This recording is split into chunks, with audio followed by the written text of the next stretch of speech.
a partially valid, a half-truth, if you will, is being pushed. I can't wait to find out all sorts of new and exciting things I didn't know about myself. So you just hate Jews, bro? Yeah, you're just an anti-Semite. Congratulations. You're Go not join. What would you say? Exactly. Well, that's different. It's not different. It's the same thing. Yeah, it's that just we are the only society on Earth who has the obligation to self-destruct, to blame ourselves for every problem that has ever existed, and we just think of ourselves as the worst human beings who are responsible for every bad. How many Muslims are trying to stop Boko Haram? How many Muslims were confronting ISIS? How many Muslims, the extremists always win. So the peaceful majority, of which I know many, they're irrelevant.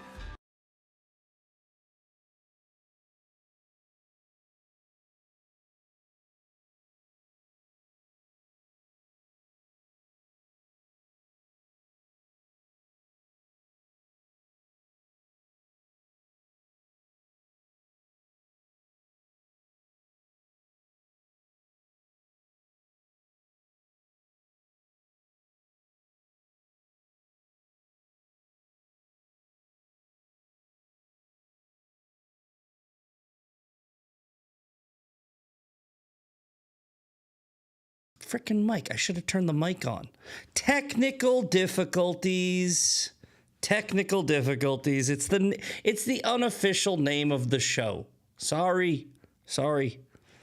Good morning. Let's try this again. Okay, hold on. Let's just start the whole thing over.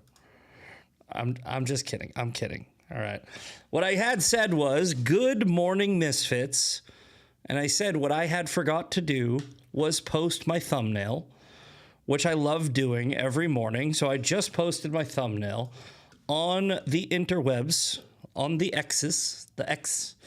I'll do my story after. Don't want to hold you guys up, but let's go check it out. Let's go check it out because you know we love the thumbnails here. The thumbnails got to be my favorite thing about coming on to join with the LFA family because look here's the deal. I thought that I was really good. I was getting better. You know how I say like I've learned the internet a little bit, even though I started the show with my damn mic muted. So like I was like, yeah, I'm getting really good at this. Oh, there's a little button. That wasn't even the naughty button. But anyway, my favorite part, I thought that I was good at thumbnails. And then I met Eli and he just puts me to shame, right? So here is the daily breakdown for 2A Thursday on this day of our Lord, March 19th, 2026.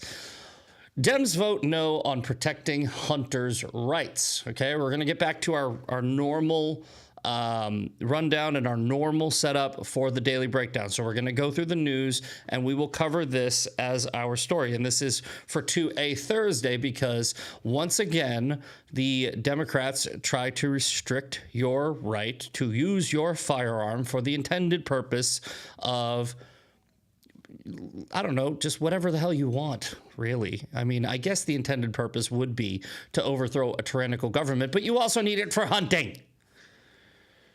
It's crazy. I mean, this vote, which we'll get to, the environmentalists are trying to claim is really about lead, but it's not. But we'll go through that anyway. Let's do this. I know you might have seen this right away. Let's pay the bills.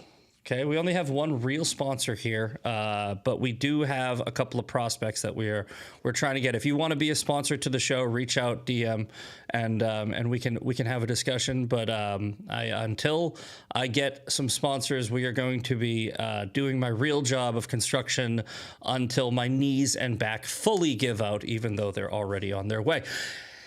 Patriot Pouch. I still got to get Alex in here. We've had some technical difficulties. We've had technical difficulties with guests. You know, the guest from yesterday, really quick, full screen. The guest from, was it yesterday? Or 2 days ago? I don't know what day it is. Eli. I remember, he's in Israel. He's a former IDF soldier. And I remember saying, maybe he's not coming because there's a war going on. And it turns out that's exactly what happened. He was not able to join the show because the sirens went off and he had to take his family into a bomb shelter. Pretty good excuse, Eli. And I've decided what I'm going to do to fix this little issue that we've been having with guests either not having audio or not showing up. We're going to pre-record the 15 to 20 minute guest spots that we're going to be doing on the show, and we're just going to overlay them very similar to the way Dan Bongino does. I think that will stop the show from, being having me have to vamp. Even though I'm good at it, I can vamp. I can fill that time. But it would just be, I think, easier. So we're going to be doing that. I'm going to get an interview together with Eli. I'm going to get an interview together with Tim Hale. We have a couple of more interviews that I want to get on the show, and we will do that, and they will start coming in mid-show, 15 to 20 minutes, and then we'll wrap the show up with the theme of the day. Okay, so we're working out the kinks here, okay? This is a new show on a new network. When I was doing this before, I really didn't care much. I threw it together. I showed up. I just did it. I didn't even do it 5 days a week. I did it whenever I felt like it. We got to try to get a little bit more structured here. Thank you for sticking with me and enjoying these growing pains. And thanks Jeremy for the opportunity, because this is fun. I like doing this. This is my favorite thing to do, the podcast. The internet itself is so, it's like, it's a guilty pleasure, right? It's because I wish I could say I didn't enjoy it, but that doesn't mean it's enjoyable, right? It's like, it's constant fighting and debunking narratives. It's just fake nonsense all day, every day. I get death threats. I've been doxxed. They sent the FBI over to my house. They've tried to get my dog taken away. They've tried to get me evicted. They've sent me horrible, horrible things. It's not fun, but as I've said many times, I exist on the internet out of spite. They tried to cancel me years ago, and I was like, oh, well, that will not stand. So now I have to beat the internet. That's pretty much where I'm at anyway. Let's get back to it. Okay, PatriotPouchUSA.com. Patriot Pouch is our sponsor, and they are providing a better hit, better buzz with a nicotine-like ritual and buzz you expect, powered by better ingredients and American values with fewer downsides, made in the USA. You can go on their website and you can get the Sovereign sample pack. They got my favorite flavor, Orange You Glad You're an American? Isn't that hilarious? I love this one. And they are providing this Nixodine. They're using this product called Nixodine, and that's why we want to get Alex Duncan on the show, because I really want to talk to him about this. I haven't looked it up because I intentionally want him to explain it to me, and then I'll go look it up. But I've been using these to try and kick the vape, and they're working well. I still got the obsession with the vape, but we will get them on soon. Anyway, head over to PatriotPouchUSA.com and use code MISFIT10 for 10% off at checkout. I know that you get the 10% off code here too, but if you use mine, they know I sent you, and that helps me. So do that. Do that right now. Go get yourself some Patriot Pouch. Also, they are not woke left. They are not woke right. You have the woke left with Zinn. You have the woke right with Tucker Carlson's company. These are just, it's like Goldilocks. It's perfect. Right in the middle. Anyway, thank you, Patriot Pouch. And next up, okay, do you see the hat that I am wearing? Okay. That is a Heartbeat brand hat. And Heartbeat brand is an affiliate of mine, and they are building a community united by shared interests and passions by offering meaningful logo-wear hats that inspire individuals to live with passion, follow their dreams, and express what makes their heart beat. These are premium hats at an affordable price, and once you wear one, you'll see why they are the world's most complimented hats. Go read all of their 5-star reviews. These are hats reimagined, and it's free to look.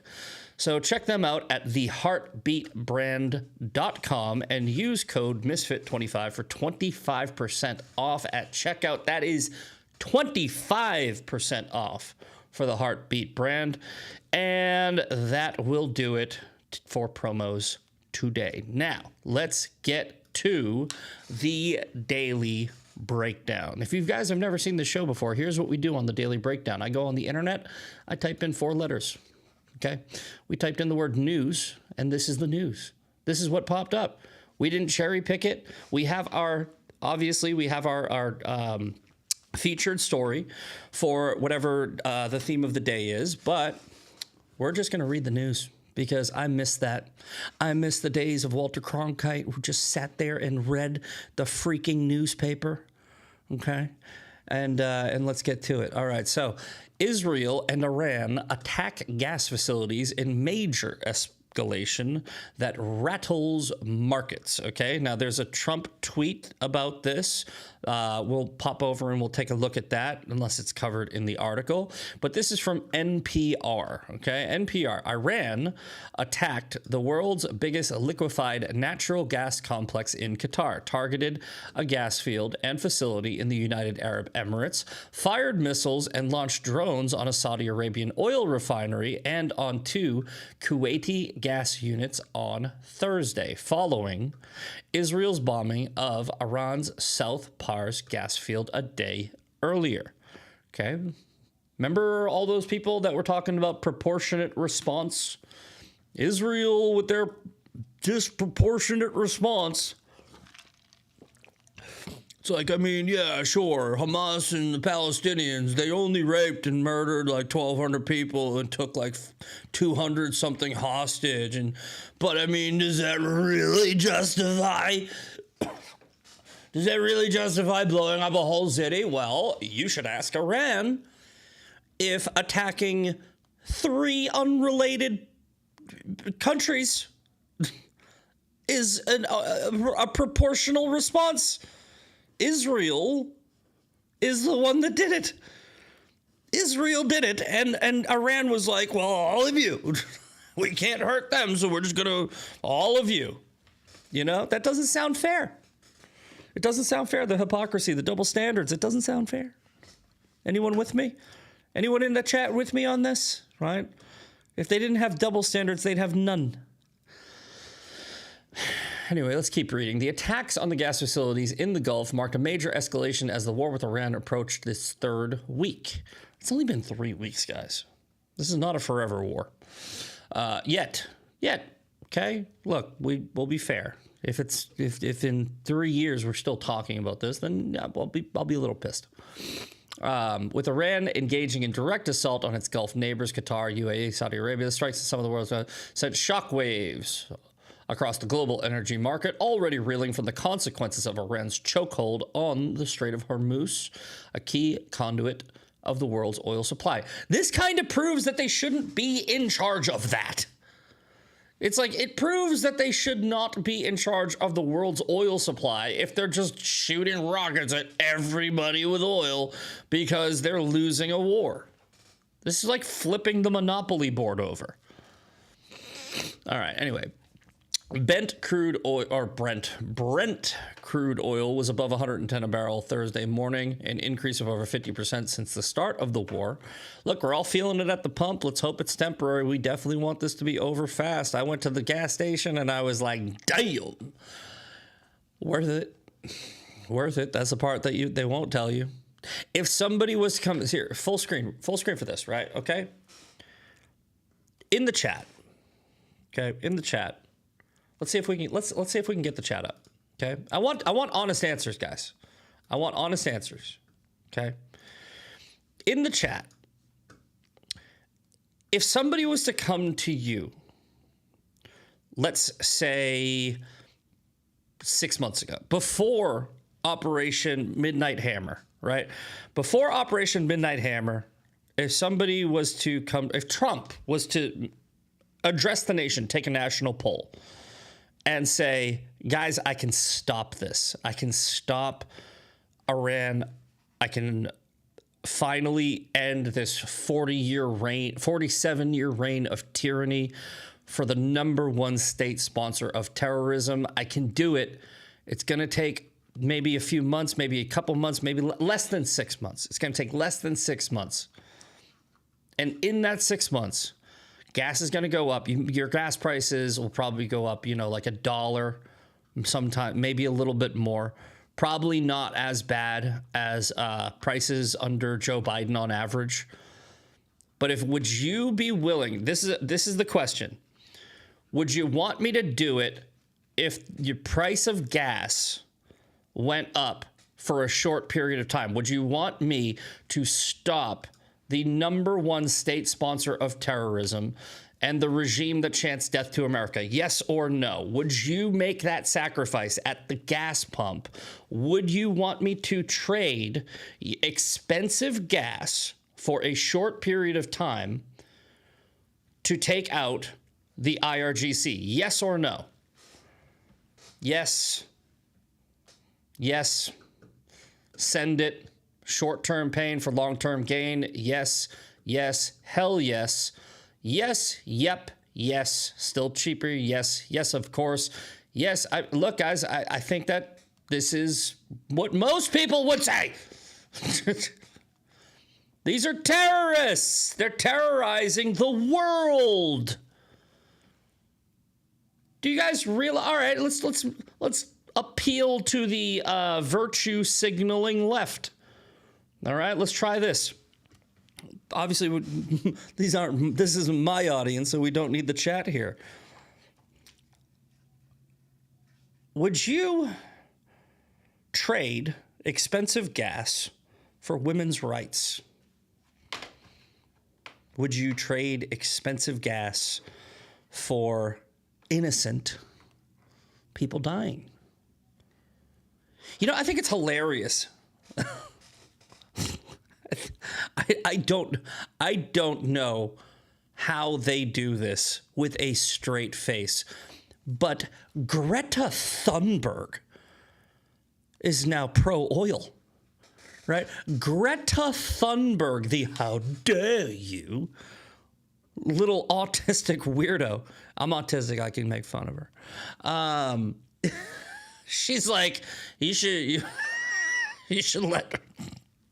let oil through. Come on. We need oil. We need oil, guys. We need oil. How dare you stop the oil? First it was, how dare you just make any oil, and now it's, how dare you stop the oil. It's insane talk. The left, if they didn't have double standards, they would have zero standards. Did not see a single no in the chat, by the way. Not one. Not one person was like, nah, let them keep doing their thing. I gotta keep this cheap. I drive a diesel. Nobody. All right. Anyway, President. All right, here we go. We don't need to pull up the tweet because it looks like, whoa. Hey-oh. No, leave me alone. Stop asking me things. Israel, out of anger for, oh, sorry. This is President Trump said Wednesday on Truth Social that Israel acted alone when it struck the gas field in Iran. Right? Here's Trump's tweet. Israel, out of anger for what has taken place in the Middle East, has violently lashed out at a major facility known as the South Pars gas field in Iran. A relatively small section of the whole has been hit. The United States knew nothing about this particular attack, and the country of Qatar was in no way, shape, or form involved with it, nor did it have any idea it was going to happen. Trump said Israel would not attack Iran's South Pars facilities again, while threatening Iran to halt its attacks on Qatar's gas infrastructure or face severe U.S. strikes on its gas infrastructure. Continuing the quote, the United States of America, with or without the help or consent of Israel, will massively blow up the entire South Pars gas field at an amount and strength and power that Iran has never seen or witnessed before, Trump wrote in the Truth Social post. The Iranian attacks drew condemnations from 3 Gulf countries, which are calling their target a dangerous escalation. Sounds pretty straightforward. You know what? Let's go to this Trump tweet because they didn't really capture the embodiment of it. Okay, it was very heavy-handed at Israel. okay? And I've been hearing for years now that Israel controls America. Okay, here we go. Israel, out of anger for what has taken place, the United States do nothing. We already got that part. All right. In big old caps lock. All right, let's get the whole thing on the screen. Here we go. In big old caps lock. Okay, Trump is throwing his on the table. You understand what I'm saying? No more attacks will be made by Israel. Okay, that is Trump saying, I told them to stop because Israel does not control me. We control them sometimes. I mean, they're a sovereign nation, but yeah, Trump is the guy who's got the power, okay, when it comes to Israel. This notion that we are, do you guys understand, full screen, do you guys understand how incredibly ridiculous of a statement it is to say that Israel controls anything, by the way? Okay, look, nothing against Israel. I love Israel. I love the people. I love the Jews. All right, good. They're not they're a very powerful nation when it comes to military, when it comes to intelligence. Okay, I'm not taking anything away from them. Nothing. Okay, they are like a scrappy, tiny fighter. Okay. However, Israel's the size of New Jersey, guys. The government, the Knesset, is 120 people. Okay? They don't agree with each other. They're just like America. Half of them are arguing with the other half. Okay? You think a country the size of New Jersey with a government of 120 people who can't agree on their own politics are willy-nilly controlling the world? Come on, dude. Do you have any idea how big the world is? Like, for instance, our government, it's like thousands of people, right? I think it's like 8,000, somewhere around there. Between state reps, House of Chambers, the Senate, and the cabinet, somewhere, I think 7,000 something. I might be wrong. I could be wrong. But it's that way bigger. It's not 120. Come on. Imagine saying New Jersey controls America. Imagine saying that. Imagine being like the government of New Jersey, which I think might be bigger than the government of Israel, controls America. It's a silly, silly thing to say. But we keep hearing it. We keep hearing it. That tiny little dot in the Middle East. It's like, what? What? What? Are you high? Have you smoked the devil's lettuce today, sir? I don't think that we are controlled by Jew Jersey. Jesus. Sorry. I don't like. I've been doing better with acknowledging when I do the Lord's name in vain thing. I try not to. I know it's bad. I'm trying.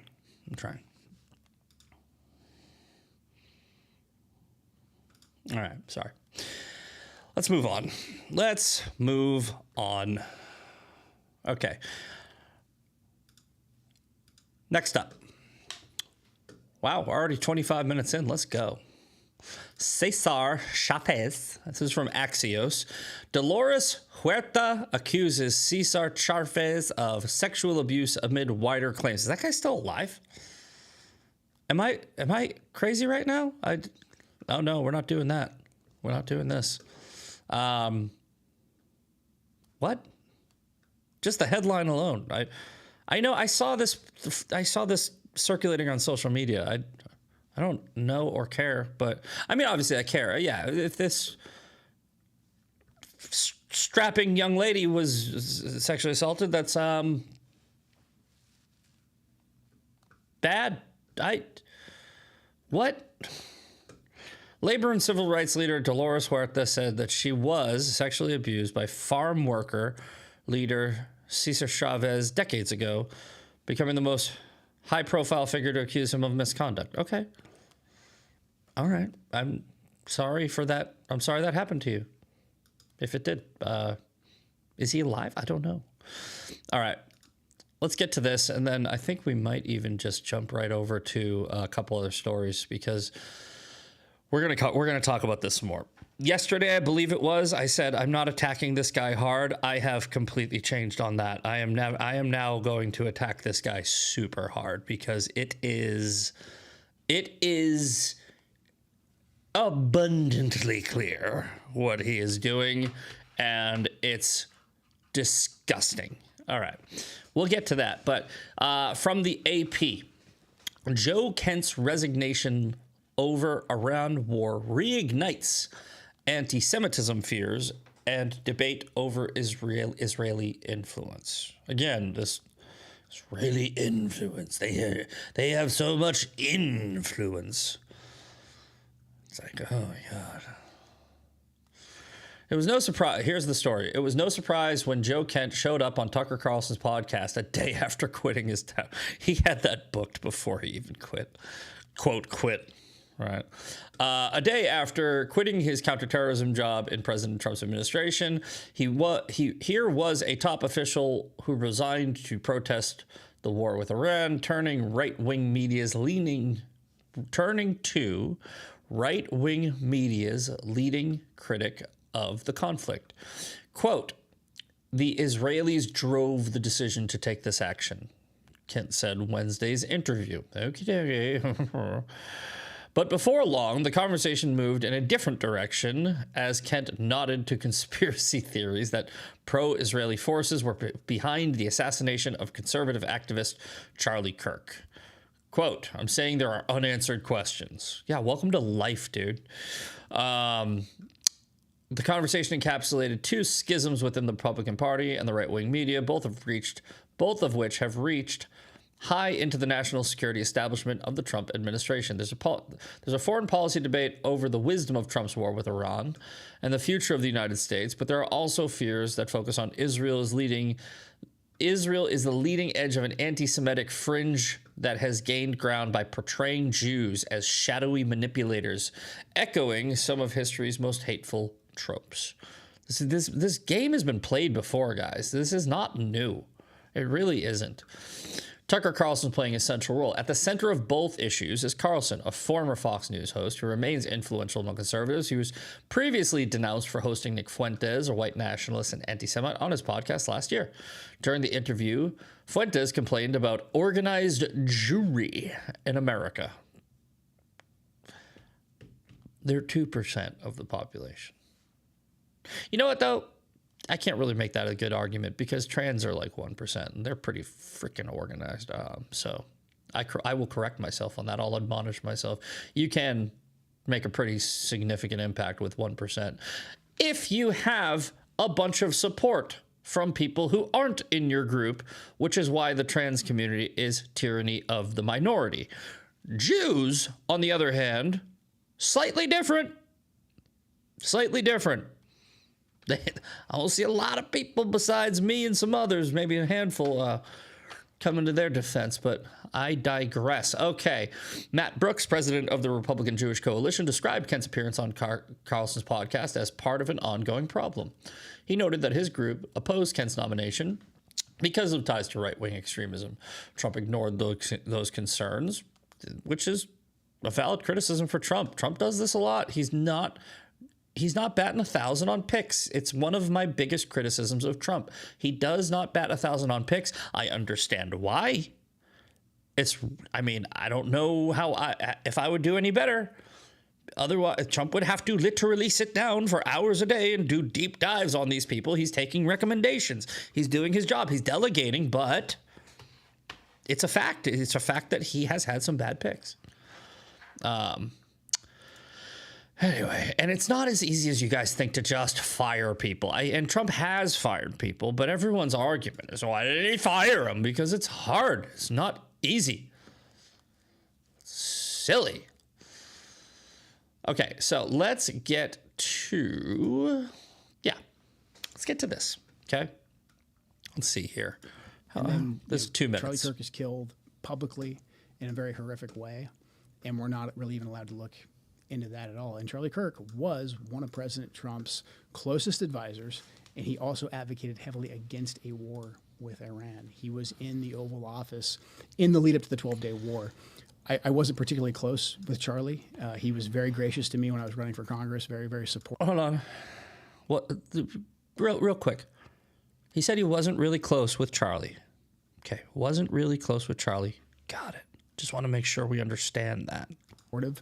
So we knew each other. And the last time I saw Charlie Kirk on this earth was in June in the West Wing, in the stairway. And I said hi to him, and he looked me in the eye, and he said very loudly, and it's a small, you've been in the West Wing, it's small, it's a tight space. And he said, Joe, stop us from getting into a war with Iran. Okay. That's the last thing Charlie Kirk ever said to me. I didn't know him well, but I was walking up a stairwell, and Charlie Kirk, the guy that everybody loves, who can't debunk this because he's dead, he just screamed, Joe Kent, our savior, stop us from getting into a war with Iran. Please, Joe Kent, please. You are the only one who can stop this war. I bestow it upon you in case I die. Anyone buy this shit? Sorry. Anyone? No? Good, me neither. Here's my hypothetical. If I was about to be arrested for leaking classified information because I did it, I might go on a podcast of the guy who just announced he's about to be arrested for working on behalf of a foreign terrorist organization because he did it. And then frame a narrative that the government investigating us is actually the one who's really corrupt. Then I would invoke the name of a dead patriot who everyone loved and can't refute our bullshit story that the same government who's about to arrest us actually killed him. That's just me, though. This is probably totally legit. Are we doing it? Really? Let's see what Charlie's reaction would have been to this war with Iran. Let's because there's a Charlie post for everything. Okay. Dang, I thought I just posted it. I was sure I just posted it, but maybe I did not. Okay, my bad. Okay, let's see. Maybe under my drafts? Nope. Okay. Well, I just saw this thing. Let's real quick. I'm gonna try. I don't want to do it, but Charlie Kirk, Trump, Iran. Oh, what was that? Oh, here we go. And you might say, Charlie, do you support or oppose this? I support President Trump. That's my answer. Okay, hold on. Let's go back to that. And you might say, Charlie. Here is what Charlie Kirk said while he was still alive after Operation Midnight Hammer. Obviously, he was not with us for Operation Epic Fury, but you can use common sense, critical thinking, deductive reasoning to think that he would have had a similar position. Now, he was against the war with Iran. That is true, but this was all public information. Joe Kent is basically just saying, well, I'm just going to twist what he said publicly and try to make it sound like he said it directly to me. I don't believe Charlie Kirk ever said that to Joe Kent. I think that Joe Kent is doing what Candace Owens is doing and saying, he told me that he was converting to Catholicism. BS. No, he wasn't. No, he wasn't. He was turning on Israel. No, he wasn't. But we have Charlie Kirk and his reaction to Trump doing something that he might not have done, right? Maybe didn't fully agree with. Let's see what that reaction is. If you're reading, you already kind of know because it's on the screen, but let's hear it from Charlie. And you might say, Charlie, do you support or oppose this? I support President Trump. That's my answer. I know the man. He's the commander-in-chief. He's the man for the hour, and he's had the weight of the world on his shoulders. So in a situation like this, Hold on. like this, I support my friend. Hold on. A little bit further. Situation like this. Okay, hold on. Little bit further. On his shoulders.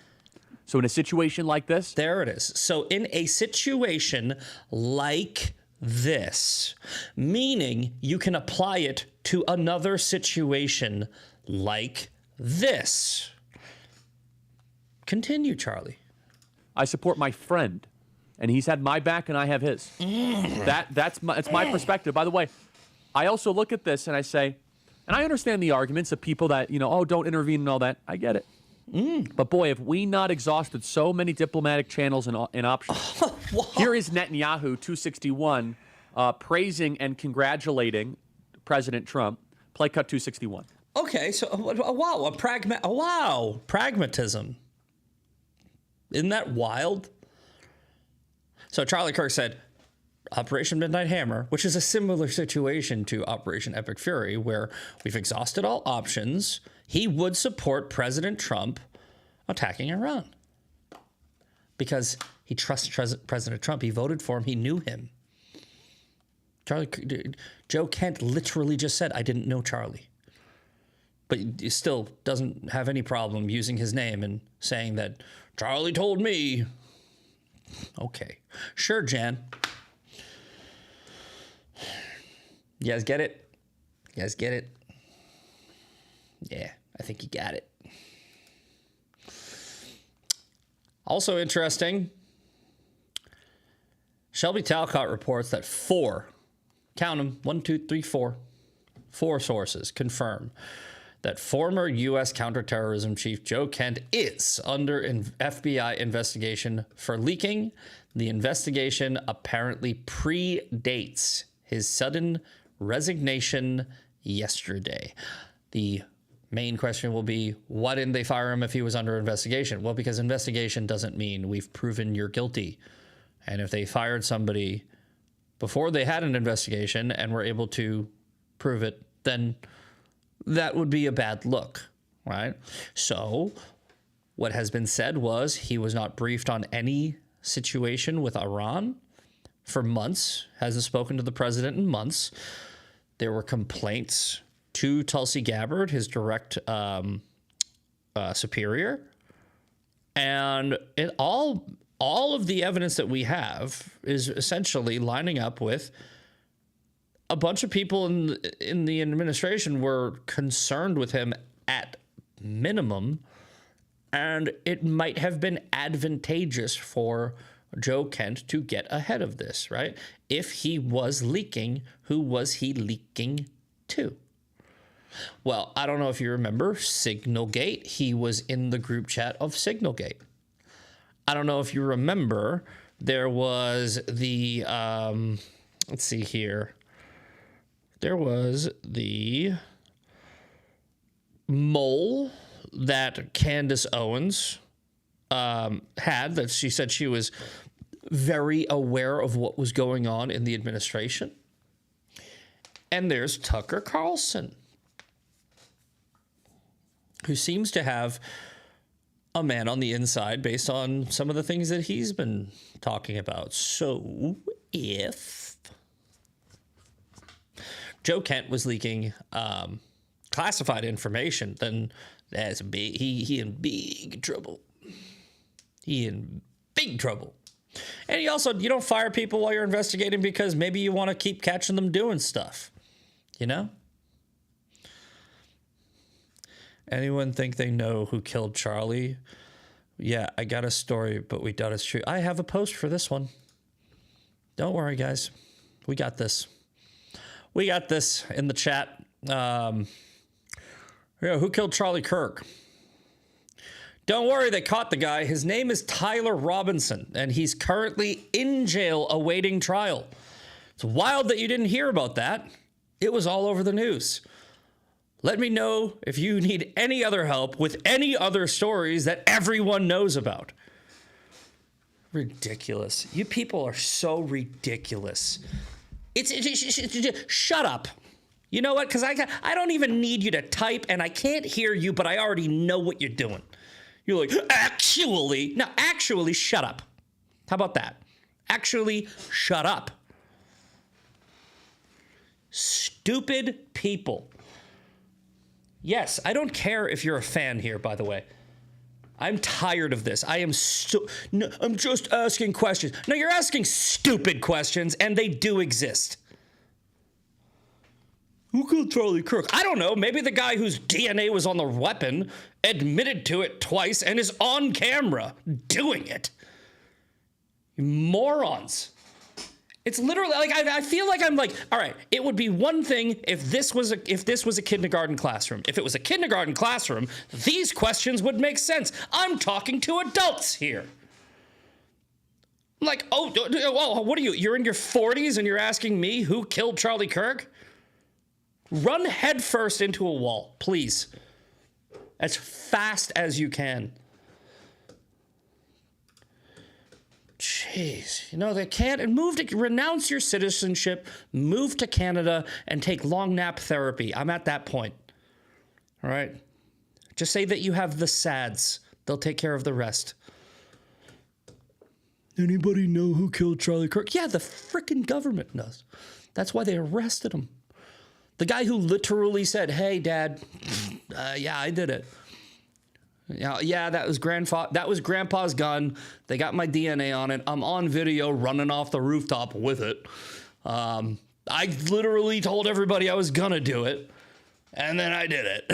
And then after I did it, I told all the people that I said I was gonna do it that I did it. And then I told my trans boyfriend I did it. Yeah, but you're right. It's probably a B cult. Moron.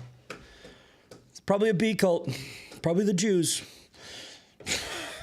Jesus. So frustrating.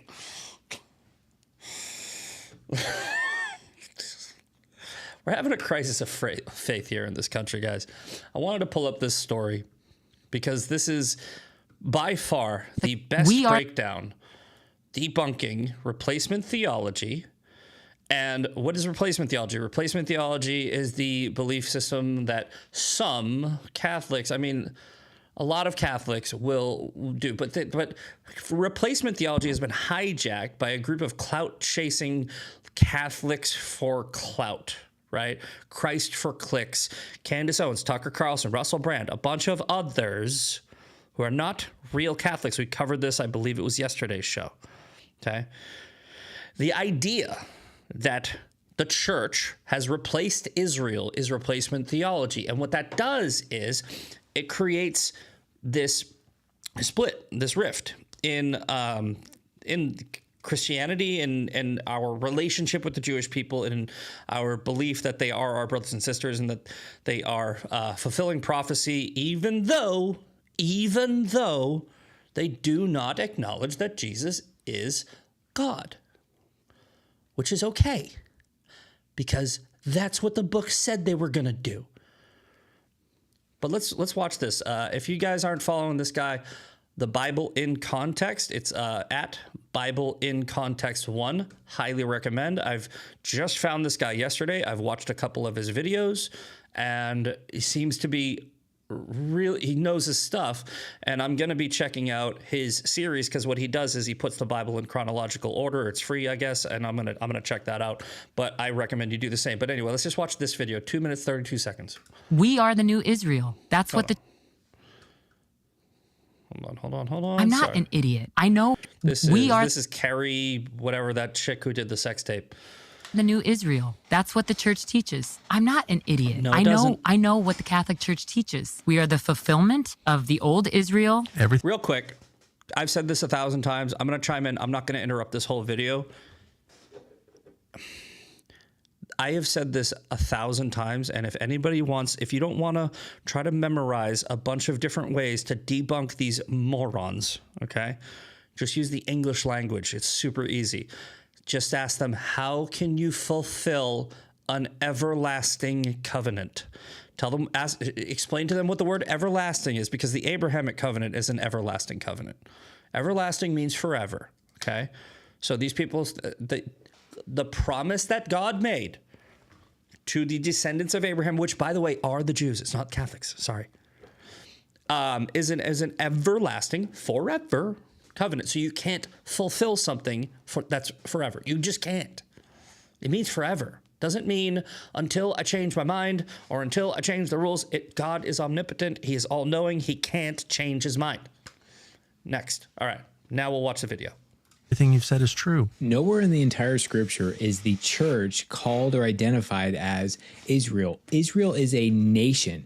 The church is comprised of people of all nations and people groups. In the passage that talks about blessed is everyone who blesses you and cursed is everyone who curses you is speaking specifically of the nation of Israel. It's not something you just find in Genesis 12:3. You also see it in Numbers 24:9. And in Acts 1:6, when they asked Jesus about restoring the kingdom of Israel, Jesus doesn't correct them and say, no, there's no more kingdom of Israel. Israel now is the new church. That doesn't exist. The preservation of the Jews as a separate people is one of the greatest miracles throughout history. God brought Israel as a family into Egypt and then into Egyptian captivity for hundreds of years. They didn't intermarry with the Egyptians. They became an identifiable ethnic group of people, a nation. God says in his word that the nation of Israel will never cease to be a nation before him. In Jeremiah 31:10, you see a gathering back of Israel. Then you see that the new covenant is made with Israel, not with the church. The Gentiles become grafted into this covenant. They become partakers with, not overtakers. And then in Jeremiah 31 verses 35 through 37, he talks about how the nation of Israel will never cease to be a nation before him. In verse 37, he's making a statement of impossibility. The implication here is that God is not casting off the nation of Israel. So the reality is the modern state of Israel today is a fulfillment of Bible prophecy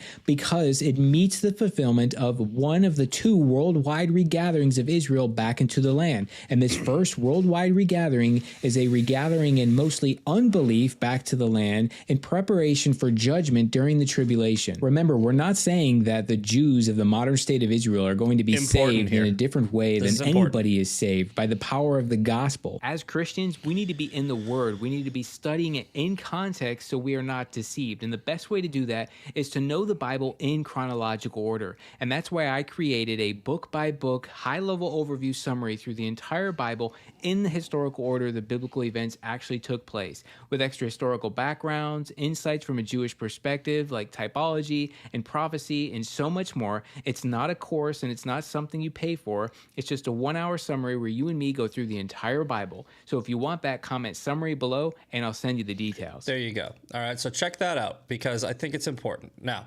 the Catholic Church, the Catholic Church has already confirmed this through, Nostra Aetate and a couple other things. But I was raised Catholic. I was born Catholic. I was baptized Catholic. I grew up Catholic, and I don't know if I'm necessarily Catholic anymore because dispensationalism and supersessionism and etc. However, right, the church itself does not believe what Tucker Carlson, Carrie sex tape lady, and others online, Candace Owens, believe. They don't. All right, I know this. Right, here's on the screen. I was born and raised Catholic. I met the Pope. I went to Rome in 2000 for Jubilee 2000. Right, I was 5 feet from him. Right, I was in Assisi. I was in the Vatican. I saw it. I walked through it. Right. I went to CCD as a kid, which is Sunday school-ish. I've done this. I was in a youth group. I've done this my whole life. I have never seen this anti-Semitic wing of the Catholic Church until 2 years ago, until after October 7th. And it's all online. And it's all propagated by the same clout chasers. It's not the church. Now, I do have a problem with the church. I have a couple problems with the church, okay? I think that it's a man-made institution that has misrepresented certain parts of the Bible. I believe that it's a political organization that has done some very bad things, like covering up the priests who sexually abused children, which was very true, by the way. It's just a fact. It did. And recently, when I was reintroduced into my faith, because I took a little time off, I sort of just went, I don't want to go back to the Catholic Church. I want to go and check out this non-denominational church, which is basically just like straight to the Word of God, straight to the Bible. And I did. And I think I feel more in line with that system, right? No denomination, no nothing, just Bible, Jesus, learning, reading, following. That's what I believe. But I would like to commend the U.S. Conference of Catholic Bishops and this Archbishop Sample for this message, which is basically saying, this ain't us, this ain't it, bro. All right, let's check it out. 1 minute.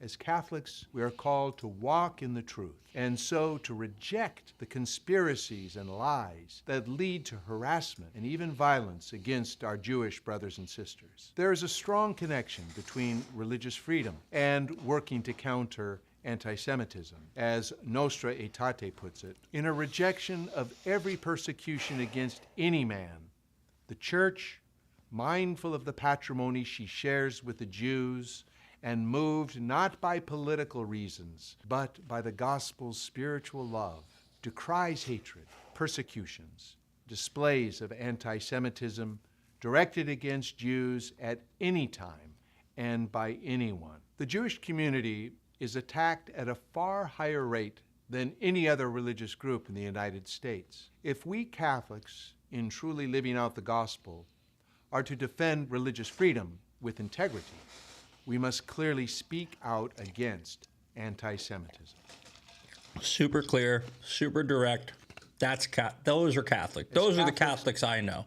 That's the Catholicism I remember. Okay, and I believe that that's the Catholicism that everybody really knows if you just log off, right? I don't know why this is here. This is not a screen that I. Okay, we got 7 minutes. Let's get to the story here. Okay, let's take a look at this. Okay, so 2A Thursday, Dems vote against Hunters and Anglers Act, Protecting Access for Hunters and Anglers Act. Okay, this is Rep. Ryan Zink. The Protecting Access for Hunters and Anglers Act is passed the House today. It's a huge win for hunters and anglers everywhere. Our public lands are for everyone, and you shouldn't have to purchase expensive pseudo-environmental products to access them. HR 556, love that, by the way, ensures that access by preventing any future administrations from banning the use of lead ammunition or tackle on federal lands or waters. So essentially what nope, sorry, is that the wrong one? Yeah, no, that's the right one. Sorry guys, where the heck is it? Here we go. The Protecting Access Act would prohibit Secretaries of Interior and Agriculture from banning the use of lead ammunition. Democrats voted to allow them to ban access of lead ammunition. So here's the argument from the environmentalists, okay? Non-lead ammunition alternatives are widely available and have been used for decades in many state and hunting programs. The title of the bill suggests that access to federal lands for hunters is under threat. It is not. Okay, let's go to the percentage of non-lead ammunition. It's under 5 to 10%. So they don't want to take away your guns. They just want to take away the dangerous ones. We don't want to take away your access to ammunition, using ammunition for hunting and fishing. We just want to take away 95% of the ammo that you can use when you do it. It's the same argument. This is a gun grab. This is a way to limit the Second Amendment, right? This is an infringement, and the exposure of lead is not even measurable. They are making it up. If you're using a lead weight to fish or something like that, right? There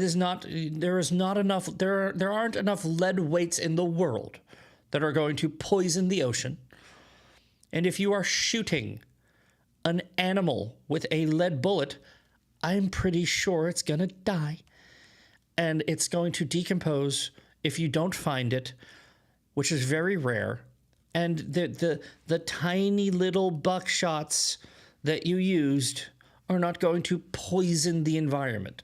It's a ridiculous statement to suggest that it would. Okay? You have to use common sense and critical thinking here. I didn't have enough time to bring up every stat. This is just, it's on its face ridiculous. Okay? So,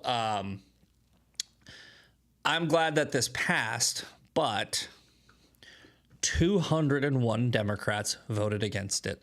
Seven voted for it. Guess that's good. 201 Democrats. When you hear that there's a uniparty, I want to know how this happens. If there's a uniparty, right? If it's all the same, I want to know how this happens, right? If you should just vote Democrat because there's no difference, I want to know how this happens. They're not the same. Democrats hate you. Republicans are not the answer to all of your problems, but Democrats are certainly the cause of all of your problems. Great quote from Dan Bongino. Okay. Now, I went and looked online who was the one no, and it said that it was Rep. Scott Desjarlalius, and somebody below corrected me, and apparently it was actually Brian Fitzpatrick of Pennsylvania. I haven't verified this because I found this out right before we went on, but whoever this one nay is, primary them as soon as humanly possible. There is no reason, none, not one, that a Republican should be voting against this. You need to start getting involved, making notes, write a list. I know I have to work on the midterm cheat sheet. I know I'm going to. It's been rough. I have some free time coming up. I will be working on it. But the midtermcheatsheet.com will be live and will be updated very soon. But we need to start getting really aggressive with these people. We need to start getting really involved. We need to clone Scott Pressler 100,000 times, and we will never lose an election. All right. Quick shout outs before we get out of here. We got 1 minute left. Let's go. All right. We got MK Hultra. We got Swamp Stomper, Winky Winky Nod Nod, B Hops, One Sandman, P Year Out, Kit Kat Mar, Grimace, Funmon, Julie Pals, 1 Sandman. And I believe that we are coming up right now with Ungoverned. That will be Sean Farish. We missed Weekly Breakdown last night. I was very tired. But you get to enjoy him now. And I will see you tomorrow for our favorite day of the week, Fan Mail Friday. Tomorrow is Fan Mail Friday. We get to play again. Last week, I believe the Democrats won, the woke left won 4-1. We'll see what happens tomorrow. I will see you then. Thank you very much, everybody. Peace. A partially valid, a half-truth, if you will, is being pushed. I can't wait to find out all sorts of new and exciting things I didn't know about myself. So you just hate Jews, bro? Yeah, you're just an anti-Semite. Congratulations. You're Go not join. What would you say? Exactly. Well, that's different. It's not different. It's the same thing. Yeah, that just we are the only society on earth who has the obligation to self-destruct, to blame ourselves for every problem that has ever existed, and we just think of ourselves as the worst human beings who are responsible for every bad. How many Muslims are trying to stop Boko Haram? How many Muslims were confronting ISIS? How many Muslims, the extremists always win. So the peaceful majority, which I know many, they're irrelevant.